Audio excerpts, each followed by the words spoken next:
잘 지내셨습니까? 여러분, 하나님 만드신 최고의 걸작품, 최고의 명품입니다. 우리 한번 그게 외칩니다. 나는 하나님의 명품이다. 나는 하나님의 걸작품이다. 우리 앞뒤 좌우 인사 나눕니다. 당신은 하나님의 명품입니다. 당신은 하나님의 걸작품입니다. 사랑합니다. 존경합니다. 축복합니다. 우리가 민수기 9장의 말씀을 가지고 하나님의 인도하심에 대해서 4주 동안 살펴봤습니다. 우리가 처음에 살펴봤던 말씀은 하나님의 함께하심은, 하나님의 인도하심은 하나님의 함께하심을 인정하고 환영하고 감사하고, 그리고 그 인도하시는 하나님과 동거하고 동행하는 것이다. 두 번째 살펴봤던 게 하나님의 인도하심은 하나님의 구름기둥, 하나님의 명령을 따라 움직인다. 가라 하면 가고 멈추라면 멈추는, 그것이 하나님의 인도하심을 받는 믿음의 삶입니다. 세 번째 살펴봤던 것이 하나님의 인도하심은 하나님을 신뢰하면서 하나님의 때로는 우리에게 기다리게 하고, 또 당장 우리가 원하는 그 목적에 이르게 하지 아니할지라도, 더뎌진다 할지라도 하나님의 때까지 하나님을 신뢰하면서 감사하고 인내하고 기다리는 것이다. 그 부분을 살펴봤습니다. 그리고 우리가 네 번째 살펴봤던 것이 하나님의 인도하심은 하나님 맡겨주신 직임들, 책임들, 책무들을 무조건 나에게 맡겨주신 그 책임, 직무를 무조건 충성하는 것이다. 지키는 것이다. 이 살펴봤습니다. 오늘 이제 그 하나님의 인도하심의 마지막 오늘 말씀을 통해서 최종적인 정리를 하려고 합니다. 오늘 말씀을 보면, 특히 히브리서 4장을 보면, 그런즉 안식할 때가 하나님의 백성에게 남아 있도다, 이렇게 말씀을 해요. 우리가 저 안식에 들어가기를 힘써야 된다. 그러니까 우리가 이미 안식이 주어졌지만, 구원이 주어졌지만, 앞으로 우리가 그 영원한 안식에, 완성된 안식에 들어갈 일이 하나님 백성들이 남았다. 그러니까 그 안식에 들어갈 수 있도록, 들어가도록 힘쓰라는 거예요. 지금 이 히브리서의 수신자들은 광야길에 믿음 때문에 고난과 환난을 당하는 그런 성도들, 그 성도들을 향하여 너희들은 아직 영원한 안식이 남아있다. 그것이 최종적인 것이다. 그래서 반드시 들어가야 되는데 들어갈 수 있도록 힘써라, 그렇게 말씀을 합니다. 그리고 우리가 읽은 디모데후서 3장은 뭐라고 말씀하면, 3장 1절부터 보면은 말세는 고통하는 때가 이른다. 지금 이 만세 지말입니다. 그 고통하는 때에 참 우리가 하나님의 인도하심을 받기 어려운 그런 상황들이 우리 주위에, 또 우리 가운데 벌어집니다. 그게 뭡니까? 1절, 2절부터 보면 사람들은 자기를 사랑하며 돈을 사랑하며 자랑하며 교만하며 비방하며 부모를 거역하며 감사하지 아니하며 거룩하지 아니하며 무정하며 원통함을 풀지 아니하며 무함하며 절제하지 못하며 사나우며 선한 것을 좋아하지 아니하며 배신하며 조급하며 자만하며 쾌락 사랑하기를 하나님 사랑하는 것보다 더 사랑하며 더 더하며 경건의 모양은 있으나 경건의 능력은 부인하니, 이러한 때에 이 같은 자들에게서 네 자신을 돌아서라, 거기에 물들지 말아라. 결국 이 말씀도 뒤에 있는 말씀까지 연결을 해보면 무슨 말씀이냐면은, 결국 이 세상으로부터 이 고통의 때, 만세의 지말에 믿음을 지키기 이 힘든 시대에 너는 믿음에 관해서 버림을 받는 자들이 되지 마라. 지금까지 아무리 달려왔더라도 믿음을 잃어버리면은 여기 두 사람이 있죠.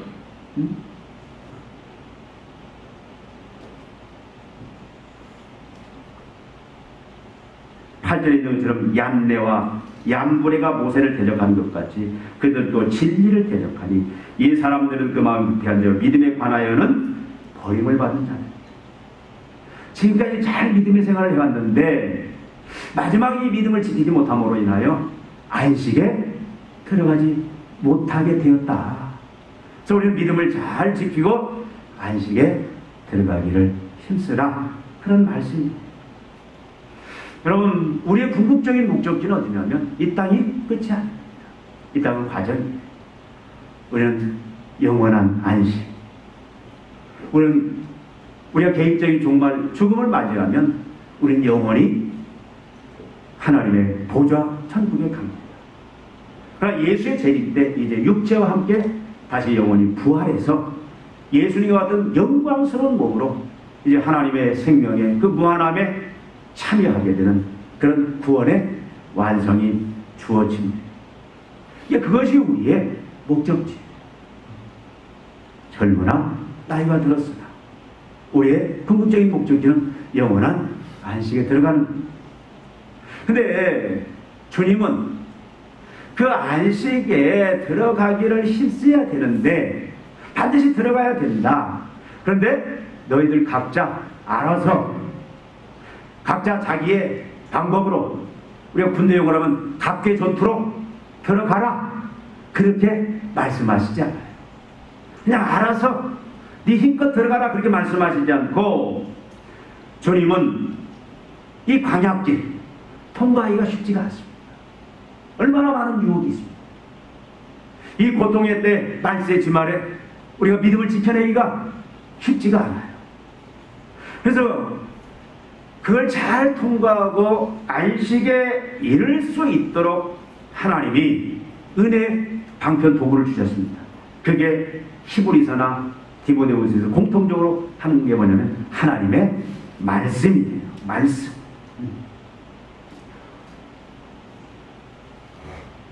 히브리서 4장에는 하나님의 말씀은 살아있고 활력이 있어 좌우에 날선 어떤 검보다도 예리하여 혼과 영과 및 관절과 골수를 찔러 죽이기까지 하며 또 마음의 생각과 뜻을 판단하나니 지은 것이 하나도 그 앞에 나타나지 않음이 없고 우리의 결사를 받으실 이의 눈앞에 만물이 벌거벗은 것까지 드러나느니라. 뭘 말씀해? 이 광야길 걸어가는데 안식을 향해서 가는데 말씀이 하나님의 말씀이 어떤 역할을 하냐? 사람을 변화시킨다는 거예요. 부끄러우시 하나님 앞에 설 수 있도록 그 역할을 말씀이 감당한다. 그러니까 말씀 붙잡으라 그 말씀이죠. 또 디모데 후서 3장에는 뭐라고 말씀합니까?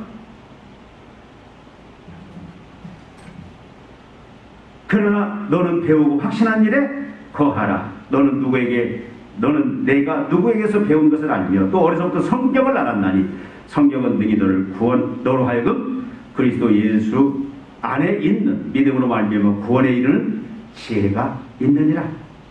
모든 성경은 하나님의 감동으로 된 것을 교훈과 책망과 바르게 함과 의로 교육하기에 유익하니 이는 하나님의 사람으로 온전하게 하며 모든 선한 일을 행할 능력을 갖추게 하려 함이라. 그러니까 하나님의 말씀이 성경이 우리로 하여금 이 광야길 이 고통의 때를 잘 통과하고 영원한 안식에 우리가 흠없는 자로 순결한 자로 영광스러운 모습으로 설 수 있도록 말씀이 역할을 하는데 그 말씀은 뭐예요? 구원에 이르는 지혜를 우리에게 준다고 말해요. 구원에 이르는 지혜. 성경 외에는 이 구원에 대한 지혜, 방법이 제시되어 있지 않습니다. 그러니까 여기 구원은 우리가 구원을 말할 때는 과거적 구원, 현재적 구원, 미래적 구원 그렇게 과거적 구원이 뭡니까? 하나님이 그리스도 안에서 예수의 십자가의 그 대속의 죽음을 통해서 이루신 그 구원, 그것을 성령께서 이제 우리에게 믿음을 유발시켜서 그것을 믿음으로 예수를 구주로 주님으로 믿음으로 말미암아 그 구원을 덧입게 하는 그 성령이 행하신, 삼위일체 하나님이 행하신 그 사건. 그래서 우리는 예수를 믿음으로 말미암아 이미 구원을 얻었어요. 너는 이미 구원을 얻었다. 내 자녀다. 그런데 구원은 또 현재적, 미래적 구원의 의미가 있습니다. 현재적 구원은 무엇을 의미합니까? 이제는 그 구원받은 자로서 구원은 뭡니까? 하나님과의 관계가 회복이 되고 하나님의 나라에 들어갔다. 하나님 백성이 되었다. 자녀가 되었다.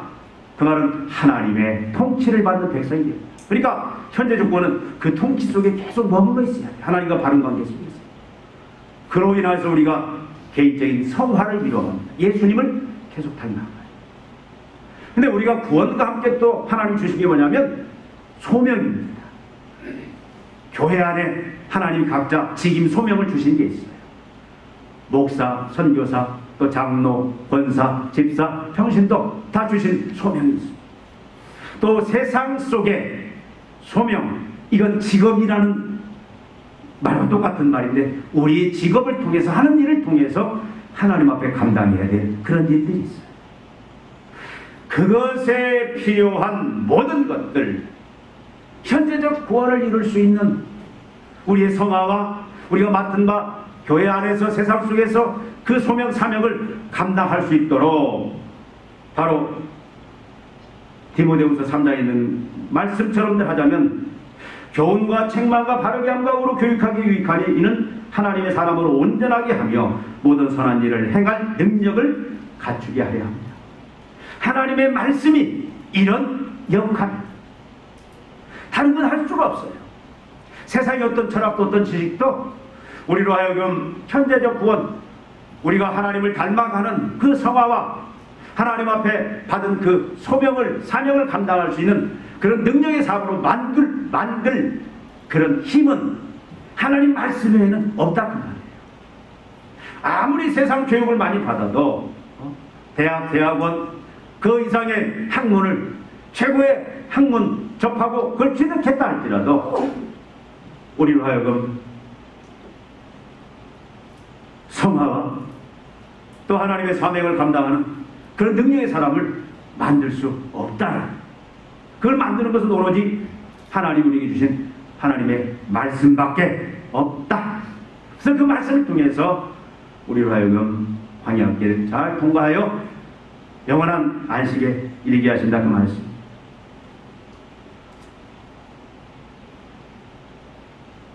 아까 살펴본 대로 히브리서 4장에 있는 것도 우리가 살펴봤죠. 사람을 변화시키는 죄와 또 죄에 오염되어 있는 그 부패한 인간들을 변화시킬 수 있는 건 세상에 아무것도 없습니다. 하나님의 말씀밖에 없다. 우리 지금 마지막 하나님 앞에 설 때 순결하게 거룩하게 하나님 앞에 설 수 있게 만드는 것도 하나님의 말씀밖에 없다. 그래서 혼자 알아서 자신의 방법으로 이 광야길 고통의 때 통과하라고 말씀하신 게 아니라 하나님은 우리에게 하나님의 말씀, 이 성경 66권을 우리에게 주셔서, 물론 이 당시에는 구약을 말합니다. 그러나 이 성경 전체를 하나님 주심으로 말미암아 우리로 하여금 안전하게 안식에 이를 수 있도록 하신다. 여러분, 하나님의 말씀은, 이 성경은 진리입니다. 성경은 우리로 하여금 우리에게 어떤 역할을 하냐면 절대 좌표와 같은 역할을 해요. 여러분, 절대 좌표라는 것은 변하지 않습니다. 동서남북이라는 걸 방향을 정했죠. 그래서 동서남북이라는 이 좌표는 우리가 절대 좌표다. 그래서 바뀌어지지 않아요. 여기 앉아 계신 여러분들이 다 동의할 수 있는 객관적인 그런 좌표입니다. 여기서 우리가 대전을 간다 그러면 남쪽으로 몇 미터, 그러니까 그러면 다 공감을 해요. 동서남북, 이것을 우리가 절대 좌표다. 그러니까 절대 좌표는 보편적이고 객관적입니다. 10명이 다 동의할 수 있어요. 다 누구나 공감할 수 있는 겁니다. 10이면 10가지 주장이 나오는 게 아니라 그래, 맞아. 그러니까 하나님의 말씀은 모든 시대 모든 사람에게 하나님이 주신 진리인데, 절대 좌표인데, 이것은 보편적인 그리고 객관적인 것입니다. 나아가서 하나님이 주신 이 성경, 하나님의 말씀은 영원히 변하지 않습니다. 사람의 것은 바뀌어요. 세상의 법은 자꾸 바뀝니다. 뭐 발전을 하든지 다른 모습으로 바꾸든지. 그런데 하나님의 말씀은 영원해요. 하나님의 말씀은 사람에 의해서, 어떤 여건에 의해서 바뀌어지지 않고 영원히 그 하나님의 말씀은 변하지 않고 지속이 됩니다.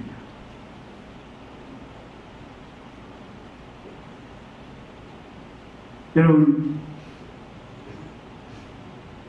우리가 이 광야길 통과하는데 바로 이처럼 하나님의 말씀, 이 66권 말씀, 이것을 진리로, 절대 좌표로, 절대적인 안내자로 우리에게 주셔서 누구나 쉽게 사용할 수 있어요.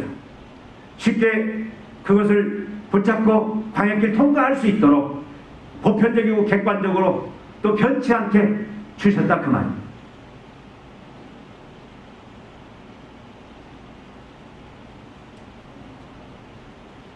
성경만이, 하나님의 말씀만이 그 역할을 한다. 근데 여러분, 문제는 뭐냐면 하나님이 그렇게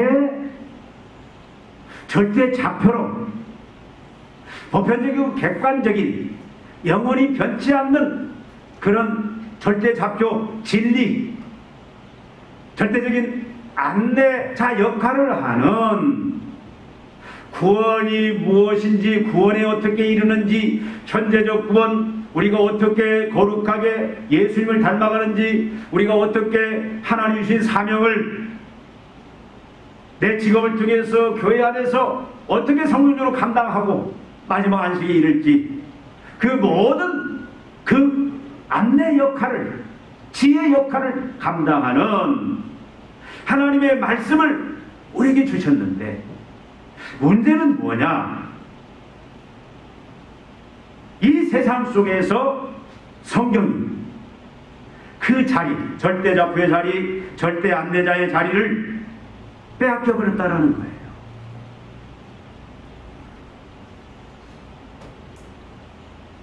이 시대를 우리가 무슨 시대라고 하죠? 우리 젊은이들은 잘 알 텐데, 우리가 여러분 포스트 모던 시대라고 많이 들어봤을 거예요. 포스트 모던. 그러니까 근대 후기 시대다, 그렇게 표현을 합니다.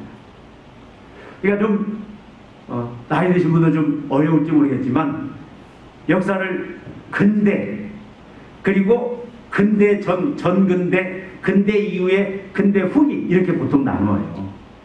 그러니까 여러분, 근대라고 말하는 것은 뭐냐면, 모던 근대라는 것은 언제부터 근대 시기가 시작이 되면, 여러분 잘 아는 것처럼 종교개혁 이후, 여러분 뭐 르네상스, 문예 부흥 이런 거 많이 들어봤을 거예요. 종교개혁 이후에 여러분 모든 판단과 모든 진리 역할을 뭐가 감당을 해버리냐면 이성이라는 게 감당을 했거든요. 그러니까 그 이전 시대는 우리가 잘 아는 것처럼 중세시대예요. 이 중세시대만 해도 모든 판단과 모든 절대적인 진리 역할을, 절대 좌표 역할을 뭐가 했냐면 하나님의 말씀이 했어요. 그때만 해도. 그러니까 그 중세시대만 해도 사람들은 물론 그 시행되는 방법이 잘못돼서 타락했지만 하나님의 그 말씀을 절대 진리로 받아들이고 그게 순종하려고 했어요. 감히 인간이 거기에 이의를 제기하거나 대항하지 못했습니다. 근데 중세 이후에 종교개혁 이후에는 어떤 현상이 일어나냐면 인간의 이성이 이제 고개를 들기 시작한 겁니다. 인간의 이성. 그래서 합리주의, 사람의 생각, 이성이 이제는 진리 자리를 차지를 할 거예요. 그래서 사람이 이 이성으로 이제 과학을 발달시키고 학문을 발달시키고 그렇게 하면 이 땅에 뭘 가져온다? 그야말로 행복, 그들이 세상이 말하는 구원을 가져온다, 그렇게 생각하는 거예요. 그래서 열심히 교육도 발달하고 산업도 발달하고, 그래서 세상이 어떻게 됩니까? 교육이 발달되고 그리고 과학이 발달됨으로 인하여 굉장히 경제적인 부를 이루게 돼요. 그래서 사람이 이제는 이 이성의 활동으로, 과학이 발달함으로 인해서 지식으로 이제는 이 땅의 유토피아, 그야말로 천국, 구원, 이 자유를 이룰 수 있겠다, 행복을 만들 수 있겠다, 그렇게 생각을 한 거예요. 그게 가능성이 있어 보였습니다. 근데 그 사고에 찬물을 확 끼얹은 게 뭐냐면 세계 1, 2차 대전입니다. 과학이 발달했어요. 경제가 발달했습니다. 사람들이 부유하게 살고 사람들이 편안하게 살고 사람들이 행복을 누렸지만, 그런데 인간의 본질은 바뀌어지지 않더라는 거예요. 사람도 같이 발전이 되고, 그래서 사람도 뭔가 도덕적으로 좀 성화되고 그래야 되는데, 과학은 발달했지만 인간은 더 악해진 거예요. 더 이기적이에요. 그래서 더 많이 취하고 더 많이 누리기 위해서 전쟁을 하고 다른 나라를 침략하고 죽이고 하는 일들이 벌어져요. 이성이라는 것이, 지식이라는 것이, 과학이라는 것이 인간을 구원할 수 없구나, 이 세상을 구원할 수 없구나. 그때 사람들이 깨닫고 이성에 대해서 환멸을 느끼기 시작합니다. 그 이후, 그것이 16세기부터 20세기까지. 근데 21세기에 이제 그것을 우리가 포스트 모던, 근대 후기라는 표현을 썼는데, 이때부터는 사람들이 어떤 흐름 속에 빠져드냐면,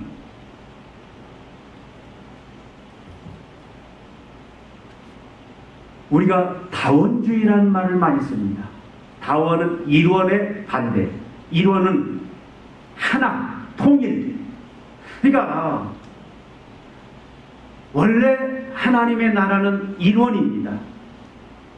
하나님, 삼위일체 하나님 중심으로 모든 것이 통일되어 있어요. 하나님이 주인이 되고 통치자가 되고 그의 모든 백성들이 하나로, 그래서 하나님의 다스림 앞에 다 순종하는. 근데 이 포스트 모던 시대에는 어떤 일이 벌어지냐면 다원주의가 되어버린 거예요. 쉽게 말하면 사사시대처럼 각기 소견에 옳은 대로 행하는 그런 시대가 됩니다. 그러니까 일원화되어 있을 때는 구원의 방법이 하나예요. 하나님과 하나님의 말씀이 절대 진리로, 절대 좌표로 그렇게 인정되고 믿어질 때는 그냥 예수를 믿음으로 구원받는. 근데 지금 현대시대는 어떻습니까? 구원이 다 달라요. 이 사람이 말하는 구원, 저 사람이 말하는 구원, 구원이 다 다릅니다. 그래서 다원주의라는 말을 써요.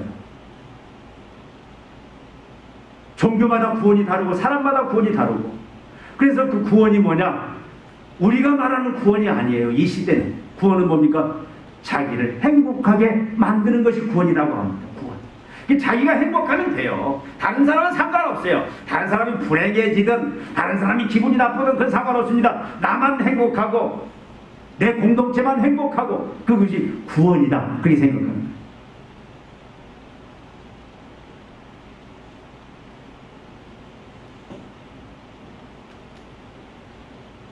그래서 사람들이 이제는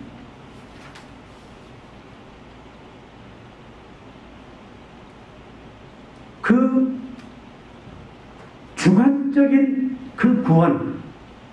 그래서 그 사람들이 뭘 추구하게 되느냐. 각자 자기가 주인이에요. 자기가 알고 있는 게 진리예요. 그래서 나는 이렇게 구원받는다, 나는 이렇게 행복해진다. 사람들이 그 길을 쫓기 시작을 한 거예요. 그러니까 이 시대는요, 통합과 통일이라는 게 없어요. 다 달라요. 일치될 수가 없습니다. 그 특징이 뭡니까? 하나님의 절대 주권을 인정하지 않습니다. 하나님을 거부해요. 하나님의 말씀을 거부합니다. 그러니까 이 시대도 진리는 있어요. 근데 그게 상대적 진리입니다. 나를 행복하게 만듭니다. 나를 기쁘게 만들면 그게 진리고 그게 구원이에요. 그건 뭐든 상관없습니다. 그러니까 이 시대는 뭐냐면 하나님과 하나님의 말씀을 배척을 해버려요. 무시를 해버려요. 이 시대 전도하기가 쉽지가 않아요. 이게 하나님의 권위에 하나님의 말씀을 절대 좌표로 절대 진리로 믿을 수 있게 만드는 것은 여러분 성령의 역사만이 가능합니다. 그러니까 이 세상이 혼탁할 수밖에 없어요. 여러분 정치, 경제, 문화, 사회, 교육 모든 면에 시대마다 바뀝니다. 사람마다 달라요. 이 사람 주장이 다르고 저 사람 주장이 다르고. 왜? 그것이 이 시대의 특징입니다. 그러니까 이 시대는 초월의 세계가 부정이 되는 거예요. 절대 주권자 하나님과 성경의 권위가 부정이 됩니다. 심지어 이 세대 중에 살아가는 하나님의 자녀들도, 하나님 백성된 자들도 이 물을 먹기 시작해요. 이 물이 들어갑니다. 그 세속화돼요. 저희 교단에서 저 일산 쪽에서 한 교회에서 중형교회인데 일어난 사건이 인터넷에 떴어요. 그 교회가 지금 시끄러워졌습니다. 저희 교단 목사님아, 근데 그 목사님이 어떤 주장을 했냐?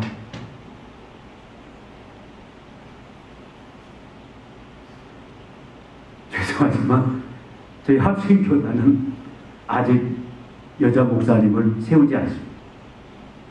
그리고 저희들은 동성애 철저히 반대합니다. 동성애를 죄악으로 분명히 못 박았습니다. 왜? 성경입니다. 근데 그 교회에서 어떤 일이 벌어졌냐면 부목사가 동성애를 인정하는 그런 가르침을 했어요. 동성애가 마치 합법인 것처럼.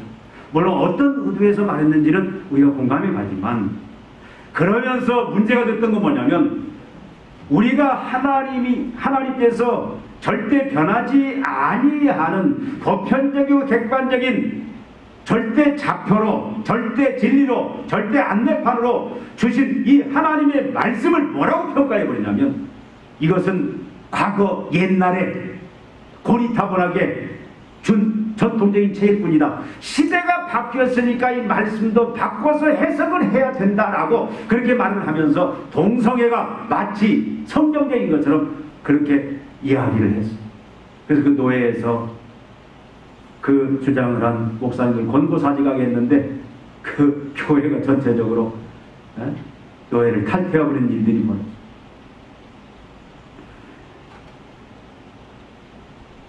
제가 지금 무슨 말을 하는지 아시겠습니까?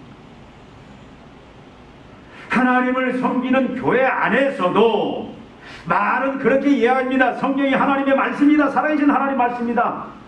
그런데 이 성경만이 우리의 이 구원에 이르는 유일한 지혜, 구원의 방법은 이 성경에 있는 것이 참 구원의 방법이다. 우리의 성화와 우리의 소명을 감당하는 우리의 모든 신앙생활에 그 모든 규범과 규칙, 모든 원리들이 이 성경입니다. 그러니까 이 성경은 우리가 반드시 지켜고 순종해야 될 말씀이다. 그렇게 하면서도 성경을 자꾸 변화를 시켜버립니다. 앞으로 신앙생활이 이제는 힘들어져. 우리 나이 드신 분은 그래도 하나님 말씀하면 이 성경은 하나님 말씀 지켜야지. 이것은 변함없는 하나님의 살아계신 말씀이야. 우리의 구원의 유일한 진리야. 우리 모든 신앙생활의 유일한 진리야. 그렇게 고백하지만 갈수록 이제 젊은 세대는 이 성경이 절대적인 진리다, 이게 주장하지 않는 일이 벌어져. 성경도 바뀌어져야 된다. 그건 이 시대의 말이 아니다. 절대 좌표가 아니다. 그렇게 이제 그런 논리들이, 그런 주장들이 나오고 있습니다. 이미 오래전에 감리교 어떤 교수님은 구원이 교회 밖에도 있다, 구원이 성경 외에도 있다, 그렇게 말해가지고 한국교회를 아주 시끄럽게 말하면 참 만든 분이 있었어요. 여러분,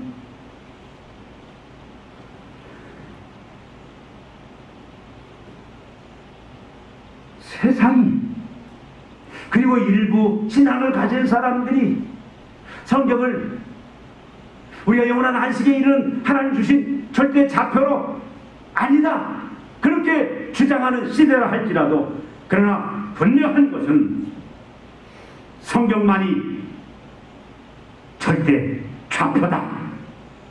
하나님 말씀은 분명히 말씀입니다. 성경만이 우리가 구원에 이르는 유일한 진리다. 우리를 성화시키고 우리에게 주신 소명을 감당할 수 있는 능력의 사람으로 만드는 것은 이 하나님의 말씀밖에 없다, 말씀 외에는 아니다라고 우리는 그렇게 인정하고 그렇게 받아들여야 된다라는 거예요. 예수 그리스도를 믿음으로 예수 외에는 구원이 없다.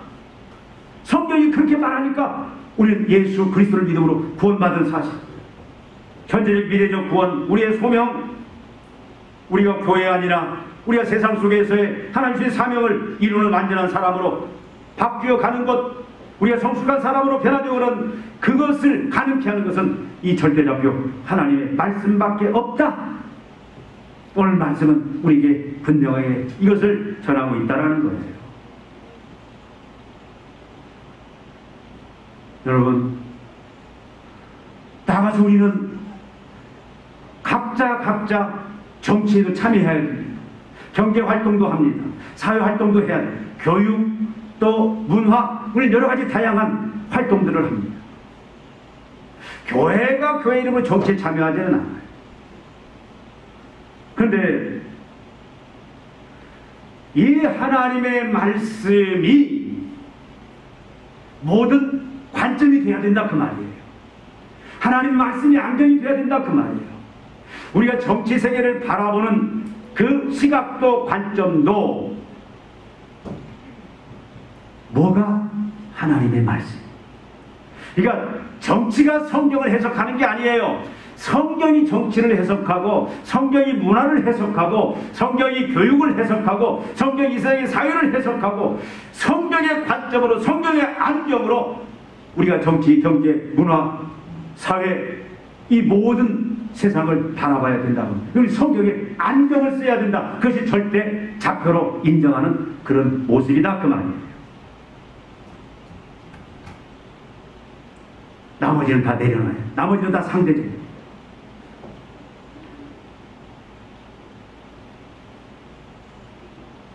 왜 그렇습니까? 여러분, 이 성경은 누구의 말씀이죠? 하나님의 말씀이에요.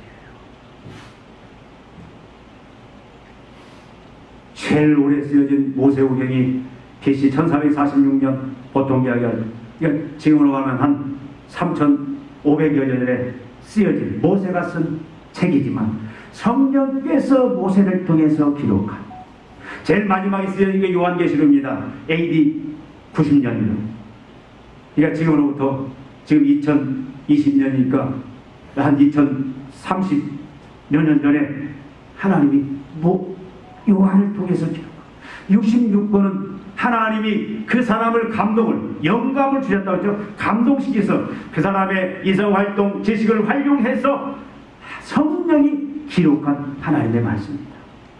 여기는 어떻게 하면 우리가 구원에 이르는지, 또 현재적, 미래적 구원, 어떻게 하면 우리가 안식에 영광스럽게 들어갈 수 있는지, 모든 이 땅에서 삶의 진리, 절대 작품, 정치, 경제, 문화, 사회, 교육 모든 요소 속에서 우리가 그리스도에서 어떻게 참여해야 되는지 이 성경만이 절대 작품으로서, 절대 안내자로서 우리에게 바로 가르침과 지식을 전달하고 있다는 하나님의 말씀이기 때문에 이 성경은 하나님의 말씀입니다. 세상을 창조하신 하나님의 말씀, 또 죄로 인하여 깨어져 버린 그 세상을 다시 구원하여 재창조하신 하나님의 그 말씀, 지금도 살아계신 하나님이 세상을 주관하시는데 그 절대 주권자 하나님의 말씀이기 때문에, 하나님의 말씀을 통해서 역사하시기 때문에 우리는 하나님의 말씀을 시대가 아무리 바뀌어도, 세상이 이 말씀을 무시하고 하나님의 권위에 도전을 한다 할지라도 우리는 하나님의 말씀을 절대 좌표로, 절대 진리로, 절대 안내자로 삼고 말씀 따라 가야 된다, 그 말씀이에요. 여러분, 우리는 성경 속에서 우주관을 갖습니다. 우주관. 여러분, 세상은 보이는 게 전부 아니에요. 초월의 세계가 있습니다. 천국이 있어요. 그러니까 우리는 성경을 통해서 우주라는 것은 이 땅뿐만 아니라 초월의 세계, 그 하나님의 보좌, 그 영광의 보좌가 있는 초월의 세계이고, 그래서 천국을 믿고, 그래서 우리의 우주관은 이 땅이 아니라 이 땅과 초월의 세계를 같이 품는 그런 우주관을 갖게 되고, 우리의 인생관은 우리가 죽으면 끝이다가 아니에요. 하나님의 절대 잡힌 하나님의 말씀이 죽고 나면 뭐가 있다? 죽고 난 이후에 천국과 지옥이 있다.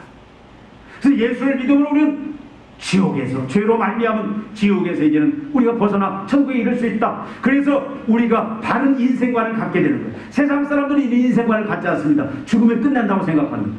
그는 뭐에 의해서? 이 절대 좌표에 의해서 성경적인 인생관을 우리는 갖게 됩니다. 우리는 성경적인 세상관을 가져요. 세상을 바라보는 시각이 세상 사람도 우리는 다릅니다. 정치, 경제, 사회, 교육, 문화 모든 것을 바라보는 시각은 우리가 하나님의 말씀의 시각으로, 관점으로 바라보게 되는 거예요. 여러분, 우리는 지금 광야길을 걸어가고 있어요. 하나님의 자녀들, 원하든 원치 않든 이 고난의 죽음의 광야길 우리 통과해야 합니다. 성화를 이루면서 거룩한 백성, 제사장 나라로서 이제는 각자 주신 교회 안에서의 사명, 세상을 향한 그 사명을 이뤄가면서 우리는 광야길을 지금 걸어가고 있습니다. 우리는 말세, 이 고통의 때를 우리 살아가고 있습니다. 우리가 믿음을 지키기가 쉽지가 않습니다. 사람마다 다 주장하는 진리가 달라요. 구원의 방법이 다르고 삶의 방식이 다 다릅니다. 여러분에게 한번 물어보겠습니다. 요즘 세상에 동성애가 난무하죠. 동성애만 있는 것이 아니라 양성애도 있습니다. 양성애라는 것은 뭐냐면 남자가 남자도 사귀고 여자도 사귀고, 남자가 남자 여자가 되는 동성애지만 양성애도 있습니다. 요즘에 보면 비혼이라는 것이 유행입니다. 비혼, 결혼을 안 합니다. 그런데 결혼 안 하는데 비혼 출산이라는 것들이 생기기 시작해요. 정자를 기증받아가지고 자녀만 낳겠다. 요즘에 또 조론이라는 게 있습니다. 이혼은 안 하겠다. 근데 결혼 상태는 그냥 따로따로 유지하겠다. 여러분, 이런 시각들을 뭐가 옳고 그르다, 그것을 분명하게 판단하고 알 수 있게 해주는 유일한 절대적표 진리가 뭐예요? 성경이에요. 성경이 아니라면 아닌 거고, 성경이 맞다면 맞는 겁니다. 우리가 이런 가치관들을 하나씩 세워나가야 돼요. 동성애에 대해서 주장하는 사람들, 비혼, 결혼, 비혼 출산, TV만 보면 매스컴만 보면 이런 것들이 마치 당연한 것처럼 그냥 웃고 넘어갈 그냥 자연스러운 걸로 세상이 바뀌어가는데 여러분 정신 바짝 차려야 돼요. 우리가 이 광야길 하나님 앞에 거룩하고 흠없이 영광스럽게 우리가 안식에 이르기 위해서는요, 하나님 우리 절대 잡혀를 주신 하나님 말씀이 아니다라면 아닌 거예요. 아니다라고 얘기해야 돼요.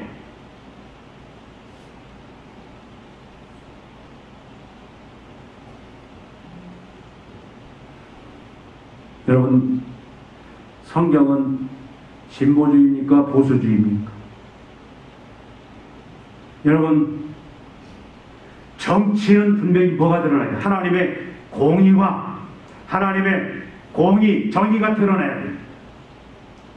이게 무시되면 회개와 강포로 정치가 흘러가면 우리는 아니다라고 말을 해야 돼요. 뭘 근거로 해서? 하나님의 말씀을 근거로 해서 교회가 한 목소리를 내야 돼요. 성경의 목소리, 진리의 목소리를 내야 돼요. 동성애 죄악입니다. 분명히 우리가 말을 해야 됩니다. 성경이 아니다. 이건 절대 잡혀, 절대 진리에서 어긋난 것이다. 우리는 우리의 우주관, 우리의 세계관, 우리의 인생관, 우리의 정치관, 우리의 사회관, 우리의 교육관, 우리의 문화관, 모든 것에 대해서 우리는 성경으로 다시 한번 새롭게 옷을 입어야 되고 그런 안경을 써야 되고 아닌 것이 무엇인지 참이 무엇인지 우리는 구별할 수 있어야 된다, 그 말씀입니다. 세상 논리에 세상 사람들이 가는 대로 우리는 흘러가면 안 됩니다. 왜 이 시대가 혼탁해졌습니까? 하나님의 나라, 하나님의 백성들은 분명히 이 세상을 거룩한 백성으로서, 제사장 나라로서 변화시켜 가야 되는 거예요. 그런데 교회마저도 이 절대 좌표, 절대 진리, 하나님의 말씀이 사라져버린 거예요. 이 하나님과 하나님 말씀의 권위가 사라져버렸습니다. 배척을 당합니다. 사람의 생각이, 사람의 지식이, 세상의 생각들이 이제는 교회 안에, 강단에 자리를 차지하기 나서부터 이 세상이 혼탁해진 거예요. 여러분, 개혁이 뭡니까? 개혁은 다른 게 아닙니다. 성경으로 돌아가자. 성경이 절대 진리고 좌표다. 그래서 우리가 오늘 이 말씀 생각하면서 여러분의 우주관, 여러분의 세계관, 여러분의 인생관, 여러분의 물질관, 여러분의 결혼관, 여러분의 정치관, 사회, 교육, 문화, 모든 그 관점이 절대 진리, 하나님 말씀으로 여러분이 새롭게 변화되는지, 그 안경을 쓰고 있는지, 여러분 다시 한번 되돌아보고 우리가 하나님의 말씀에 안경을 쓰고 그렇게 우리가 나가서 이런 우리를 통해서 하나님의 나라가 견고하게 세워지고 또 세상이 바뀌어지는 정의와 공의로 세워지는 그 역할들을 우리가 감당해야 되겠습니다. 기도하시겠습니다. 하나님 아버지, 우리가 하나님의 말씀을 통하여 우리가 이 시대에, 이 광야길, 고통의 때 말세 어떻게 우리가 잘 통과하여 영원한 안식에 이를 수 있는지 살펴봅니다. 하나님의 인도를 받는 삶이 이제 우리 절대 좌표, 절대 진리, 절대 안내자로 주신 하나님의 말씀만을 이제는 우리가 붙잡고 그 말씀에 따라서 그 말씀으로 인한 우주관, 인생관, 또 세계관, 물질관, 모든 정치, 경제, 사회, 문화, 모든 것을 바라볼 수 있는, 그래서 하나님의 말씀 따라 말씀이 맞다 하면 우리가 순종하고 말씀이 아니라 하면 불순종할 수 있는, 거역할 수 있는, 말씀대로 변화시킬 수 있는 그런 믿음들을 우리 모든 사랑하는 성도들에게 허락하여 주시기를 원합니다. 우리 교회가, 우리 성도가 그 역할을 이 시대에 감당하여 마지막 주님 앞에 영광스럽게 그 영원한 안식에 영광에 이룰 수 있는 은총들을 더하여 주시옵소서. 예수님의 이름으로 기도하옵나이다. 아멘.